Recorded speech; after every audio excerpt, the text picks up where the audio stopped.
Petro saiki wis tanpa mahkota. Harus kita lakukan apa yang paling cocok? Penjara. Inilah yang paling cocok untuk Petro. Gantung Petro. Gantung Petro. Gantung Petro. Sementara di sisi yang lain, rakyat menyanyi dengan riang gembira. Rasa lezat, hidup sehat, dunia cerah, fufu papa masuk penjara. Gue dapat info juga nih ya, bahwa ada narasi keberhasilan Jokowi yang digaungkan di media massa gitu ya, dan itu nggak gratis gitu. Jadi ini berbayar.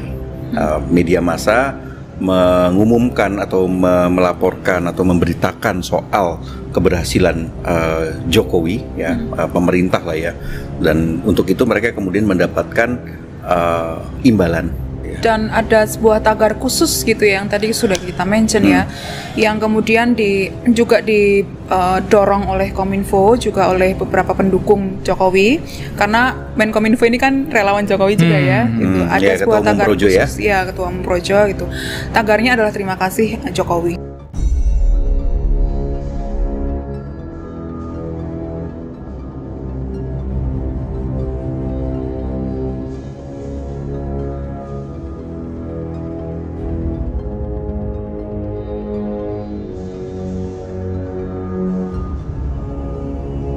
Demi nama baik, Jokowi kerahkan para buzzer untuk glorifikasi.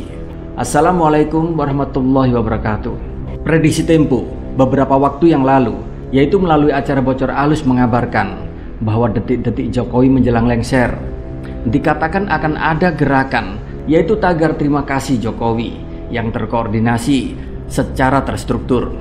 Gerakan ini bertujuan untuk meningkatkan citra Jokowi yang di masa akhir kepemimpinannya mulai kian meredup, yaitu menjelang dirinya lengser. Tentu saja, gerakan ini dikatakan oleh Tempo ada anggaran dana khusus buat membranding nama Jokowi. Bahkan menurut sumbernya, istana sudah menganggarkan 15 miliar rupiah untuk membranding nama Jokowi tersebut agar bercitra baik di mata masyarakat. Kita juga tanya ke Menkominfo, berapa sih anggaran yang dibutuhkan untuk kampanye keberhasilan Jokowi gitu. Pernah pemerintah itu meminta tambahan anggaran sebesar sekitar 15 miliar ya, Sen ya, khusus untuk kampanye keberhasilan Jokowi. Tapi di Kominfo sendiri memang diakui ada beberapa anggaran untuk itu ya, untuk kampanye keberhasilan Jokowi di akhir masa jabatannya gitu. Jadi Menkominfo tidak menjelaskan secara gamblang gitu nominalnya berapa, tapi dia mengakui bahwa perlu sekitar puluhan miliar untuk kampanye keberhasilan itu. Dan ternyata prediksi Tempo beberapa waktu yang lalu itu pun saat ini terbukti. Spanduk-spanduk, banner saat ini pun mulai ramai bertebaran di jalan-jalan dengan tema terima kasih Jokowi. Nah, pernah nggak sih kalian kepikiran kalau presiden pensiun, hidup bakal damai lepas dari hingar-bingar politik? Tapi kayaknya hal ini nggak berlaku buat Pak Jokowi, yaitu menjelang masa pensiunnya. Para buzzer mulai digerakkan untuk membranding citra Jokowi. Dan ini bukan sekedar terima kasih Pak Jokowi, tapi kayak, ayo terus ingat aku, Mbak Raja yang ogah kehilangan mahkota. Memang seringkali bocoran-bocoran informasi dari media Tempo ini melalui program Bocor Alus seringkali menjadi kenyataan, karena info dan data yang mereka peroleh juga bukan main-main. Sepertinya dari orang dalam istana Jokowi sendiri.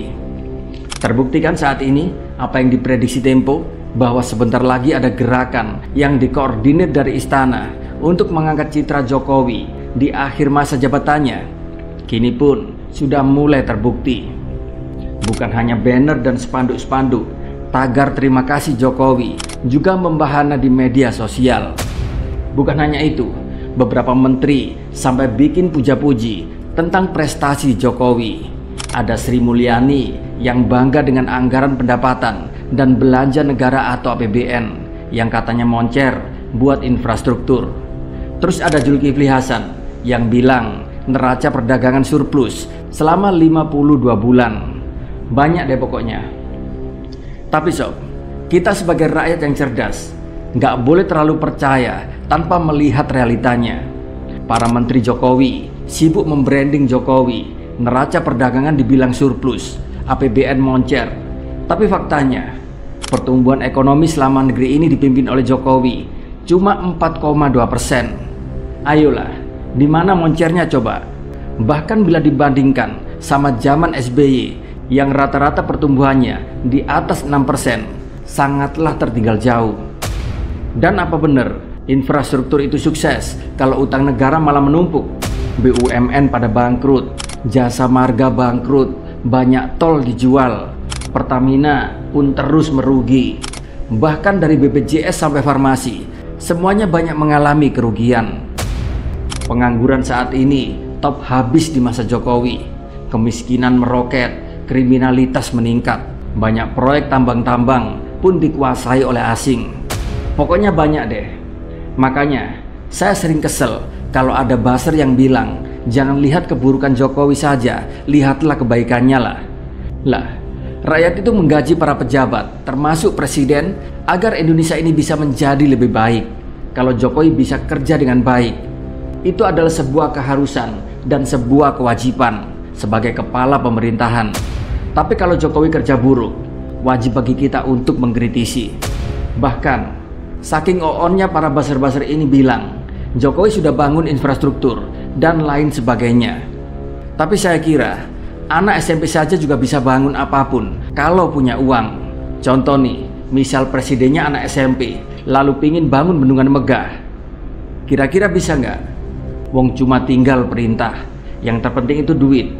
Lagian nih, Jokowi pasti nggak ngapa-ngapain.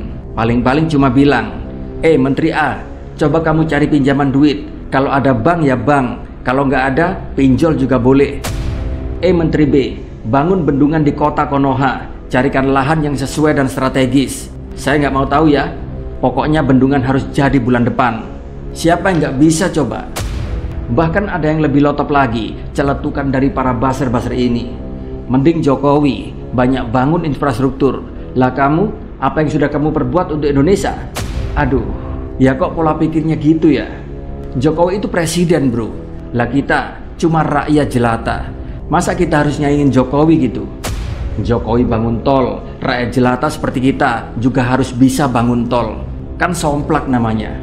Dan tujuan Jokowi dipilih sebagai presiden untuk memakmurkan rakyatnya, untuk bisa membawa rakyat dalam kehidupan yang lebih baik, bukan malah sebaliknya.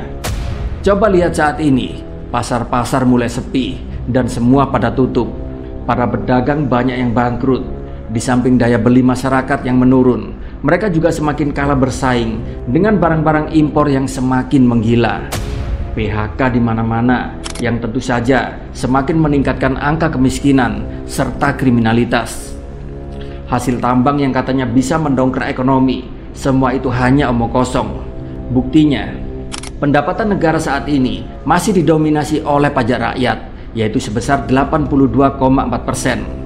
Sedangkan pendapatan negara dari sumber daya alam cuma berkisar 7,4%. Dan itu kalau kita berbicara fakta dan realita. Apa yang sebenarnya terjadi di negeri ini. Dan bertebarnya spanduk-spanduk maupun banner yang mencitrakan keberhasilan Jokowi. Di sini kok kayak bertolak belakang ya sama realita yang sebenarnya. Bahkan di media sosial, saya beberapa kali melihat ada baliho besar yang menyebut-nyebut Jokowi guru bangsa.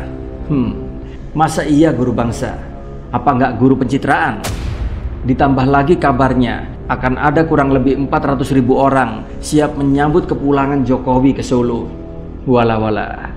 Masalahnya glorifikasi ini nggak cuma soal bikin bangga diri, tapi di sini ada indikasi memang ada niat buat memelihara popularitas Jokowi. Bahkan di sini seolah-olah Jokowi nggak rela pensiun dan ingin selalu dikenang oleh masyarakat. Ya begitulah kekuasaan. Banyak orang mengatakan bahwa kekuasaan itu mirip kayak candu. Makin dinikmati, makin bikin nafsu. Jadi kalau Jokowi nggak pengen kehilangan pengaruh, wajar dong dia akan berusaha terus-menerus mengelabui opini publik. Dan bukan hanya banner dan spanduk. Di dunia maya, tagar terima kasih Pak Jokowi mendadak ramai banget bertebaran. Tapi setelah dicek akunnya, ternyata sebagian besar cuma akun anonim. Ada @cicicinong yang cuma punya 19 follower, bilang Jokowi berjasa buat energi terbarukan. @Lukman Podolski yang bilang Jokowi bikin petani makin produktif pakai teknologi. Padahal faktanya Jokowi sama sekali tidak peduli dengan para petani. Pupuk pun semakin langka dan mahal. Padahal kita semua tahu pupuk adalah sarana penting bagi para petani. Dan masalahnya, tagar ini nggak cuma muncul sekali dua kali, malah ada kerja nyata Jokowi dan 10 tahun Jokowi Prabowo lanjutkan yang juga nongol barengan. Kok bisa ya? Apakah ini kebetulan? Atau seperti bocoran Tempo bahwa semua ini sudah terkoordinasi? Bahkan menurut Rizal Nova Mujahid, peneliti Don Emprit, akun-akun anonim ini kayak tim buzzer yang semua main kompak. Dari postingannya sangat terlihat kalau mereka sangat terorganisir. Gak cuma di X, tapi juga di Facebook, TikTok, YouTube, bahkan hingga snack video. Rizal Nova Mujahid pun mencatat total interaksi kampanye ini sampai lebih dari 140 juta. Gila nggak tuh? Tapi anehnya, dan ada sekitar 2.892 akun terlibat. Tapi anehnya, sebagian besar adalah akun-akun anonim yang semuanya cuma fokus glorifikasi Jokowi. Tapi menariknya di sini, kampanye ini nggak cuma buat akun-akun anonim, akun-akun resmi pemerintah ternyata juga ikut bermain. Seperti Direktorat Jenderal Pajak, beberapa akun Kementerian Keuangan, semuanya pun ikutan promosiin keberhasilan Jokowi. Sumpah deh, gerakan ini beneran bikin kita geleng-geleng kepala. Apakah semua ini nggak pemborosan APBN coba? Duit negara dibuang cuma untuk bayar para buzzer demi sebuah citra untuk Jokowi. Jadi mulai hari ini hingga ke depan, kalau kalian melihat baliho-baliho besar, banner-banner besar, atau tagar puja-puji Jokowi, tenang saja, kita senyumin bareng-bareng. Bagaimana menurut kalian? Tulis ya di kolom komentar. Wassalamualaikum warahmatullahi wabarakatuh.